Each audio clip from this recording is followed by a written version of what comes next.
Hello साथियों, तो मैं आपको बता दूं, आज मैं आपके लिए एक बहुत ही इंटरेस्टिंग टॉपिक लेके आई हूँ जिसमें आपको बता दूं सुर्खियों में चल रहा पद्म पुरस्कार से संबंधित है। तो पद्म पुरस्कार से संबंधित कैसे हाल ही में पुरस्कार वितरित किए गए थे जिसमें पद्मश्री पुरस्कार भी दिया गया था। तो पद्मश्री जो अवार्ड है वो कंगना रनौत आप जानते होंगे, मणिकर्णिका के लिए उन्हें 67वें फिल्म पुरस्कार से भी सम्मानित किया गया था बेस्ट एक्टर के लिए, ठीक है ना। तो इसी में उनको पद्मश्री भी दिया गया है। वो किस लिए दिया गया है? फिल्म जगत के लिए, कला जगत में दिया गया है, ठीक है ना। कला जगत में पद्मश्री दिया गया है। तो उनसे ये वापस लेने की बात चल रही है। अब वापस लेने की बात क्यों चल रही है ये भी मैं आपको बता दूं। उनसे वापस लेने की बात ये चल रही है, इनका एक बयान जो हुआ है उसके कारण से वापस लिया जा रहा है। बयान इन्होंने क्या दिया है? टाइम्स नाउ नव भारत की चीफ एडिटर नाविका कुमार के साथ इनकी वार्तालाप में इनके द्वारा ये बयान दिया गया है कि जो हमको 1947 में इनका बयान ये था कि हमको गुलामी जो संघर्ष से मिलती है तो आज़ादी आसानी से कैसे मिल सकती है, ठीक है ना। इनका ये बयान था। इनका कहना इसके द्वारा ये था कि 1947 में जो आज़ादी मिली थी ना, 1947 की आज़ादी भीख में मिली थी, भीख में मिली। असली जो आज़ादी है वो 2014 में मिली है, इनके द्वारा ये कहा गया था। अब इनके द्वारा ये कहना बहुत ही शहादती है। क्यों? ये भी आपको बता दूं, क्योंकि जो 1947 की आज़ादी में जो हमको आज़ादी मिली थी वो तो आपको भी पता है कितने संघर्ष के बाद मिली थी। बहुत ही स्वतंत्रता सेनानी में नाम, जैसे कि पहला नाम के आप जानते हो, पहले शहीद की उपाधि मंगल पांडे को दी गई। इसी के साथ झांसी की रानी, भगत सिंह, BR अम्बेडकर, सरदार पटेल, महात्मा गांधी, जवाहरलाल नेहरू, जो भी इंपॉर्टेंट नाम है वो सभी स्वतंत्रता सेनानी है, ठीक है ना। उन्होंने बहुत ही संघर्ष किया था, उसके बाद हमें जो 1947 में आज़ादी मिली थी। और उनका इस पे ये कहना, कंगना रनौत का, जो आज़ादी मिली थी वो भीख में मिली थी ना कि, और जो असल आज़ादी वो 2014 में मिली थी। तो इनका ये बयान बहुत ही शहादती माना गया है। इसी के तहत इनका ये विवाद है, विवाद का टॉपिक माना गया है, ठीक है ना। तो इसमें और आपको बता दूँ ये क्यों विवाद देता है। हमारे जो आर्टिकल है ना, आर्टिकल 51A के तहत मूल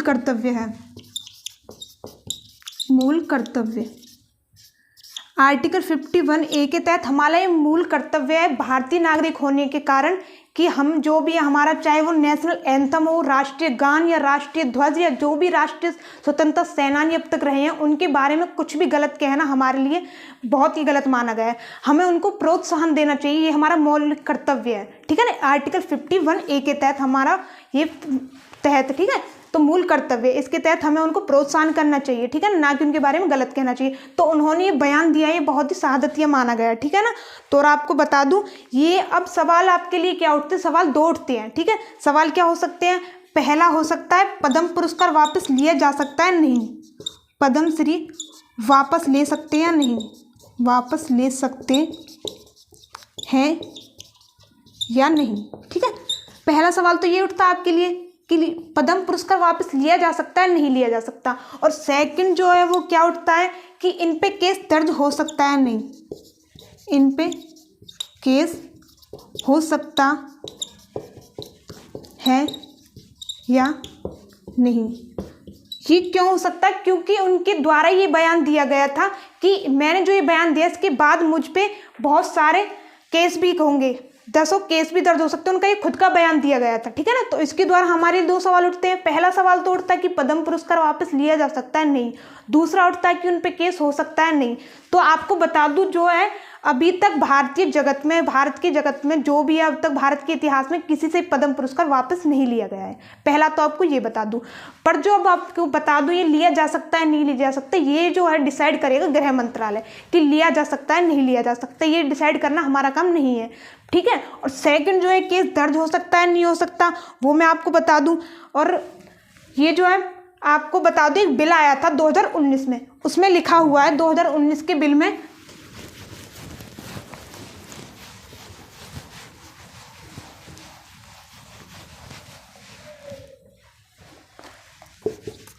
prevention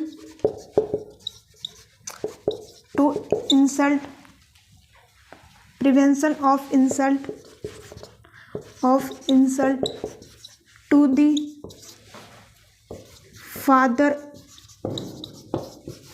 father of nation and other icons movement, other icons to freedom movement, sorry, ठीक है ना, icons to freedom movement bill, movement, ये बहुत ही इंपॉर्टेंट है, ठीक है ना। बिल 2019 में लाया गया था, ये आपको बता दूं। बट जो ये बिल है ये अभी तक पारित नहीं किया गया था, पास नहीं हुआ है। बिल में क्या लिखा हुआ है आपको ये भी बता दूं। बिल में लिखा हुआ है इसके तहत देश के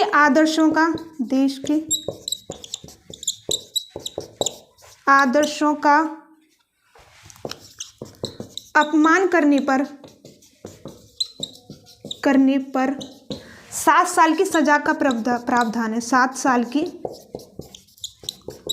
सजा का प्रावधान है, ठीक है। तो फिर से आपको बता देती हूँ, तो आपको बता दूं, prevention of insult to the father of nation and other icons of freedom movement bill 2019 के तहत ये कहा गया है कि देश के आदर्शों का अपमान करने पर 7 साल की सजा का प्रावधान है, ठीक है ना। और इसी के साथ अब सवाल आगे ये होता है कि इन पे केस दर्ज हो सकता है, नहीं हो सकता।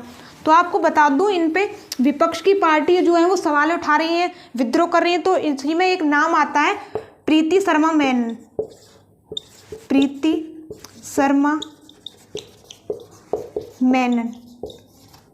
ठीक है ना, प्रीति शर्मा मैनन का नाम आता है। इनके द्वारा इन धारा 500 आईपीसी की धारा 504, 505 और 124 ए के तहत मुकदमा दर्ज किया गया है, ठीक है ना। ये तीनों धाराएं लगाई गई है। 504 के तहत इन पे 2 साल की सजा, 2 साल सजा और फाइन,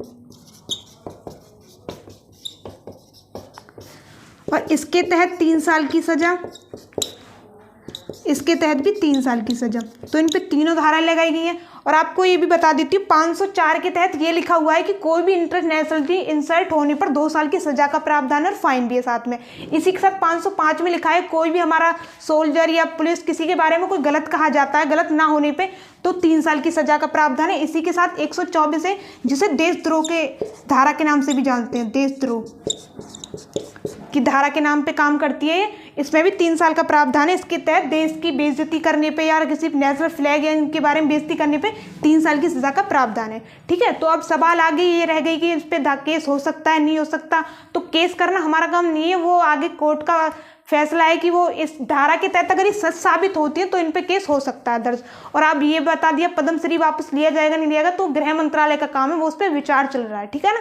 तो ऐसी डेली सुर्खी जानने के लिए ज़्यादा से ज़्यादा क्लास को शेयर कीजिए, हमारे चैनल एजुकेशन एनीवेयर को सब्सक्राइब कीजिए डेली सुर्खी जानने के लिए।